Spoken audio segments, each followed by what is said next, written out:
అధునాతన డ్రైయర్లు, ధాన్యం క్లీనర్లు, తగినన్ని టార్పాలిన్లు రైతులకు అందుబాటులో ఉంచడం జరిగింది. వ్యవసాయ మార్కెట్ యార్డుల్లో వసతుల అభివృద్ధికి 181.98 కోట్ల రూపాయల వ్యయంతో వివిధ అభివృద్ధి పనులను చేపట్టాం. 2024-25 ఖరీఫ్ సీజన్లో 10,35,484 మంది రైతుల నుండి ధాన్యం కొనుగోలు చేసి 12,511 కోట్ల 76 లక్షల రూపాయలు వారి ఖాతాల్లో జమ చేయటమైంది.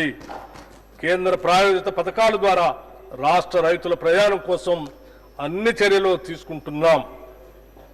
రాష్ట్రంలో ఆయిల్ పామ్ సాగును విస్తృతంగా చేపట్టాలన్న ప్రభుత్వ లక్ష్యంతో ప్రోత్సాహక సబ్సిడీని అందిస్తున్నాం.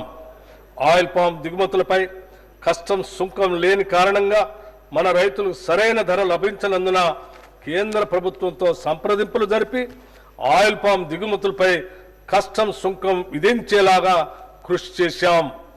తద్వారా ఆయిల్ పామ్ రైతులకు టన్నుకి 2,000 రూపాయలు అదనపు లబ్ధి చేకూరి ఆయిల్ పామ్ సాగు మరింత లాభదాయకంగాను ఆకర్షణీయంగాను మారింది. ఉద్యానవన సాగులో బిందు సేద్యం కొరకు సౌర విద్యుత్తును ఉపయోగించే రైతులకు ప్రాధాన్యతనిచ్చి వారికి ప్రోత్సాహక సబ్సిడీని అందిస్తాం.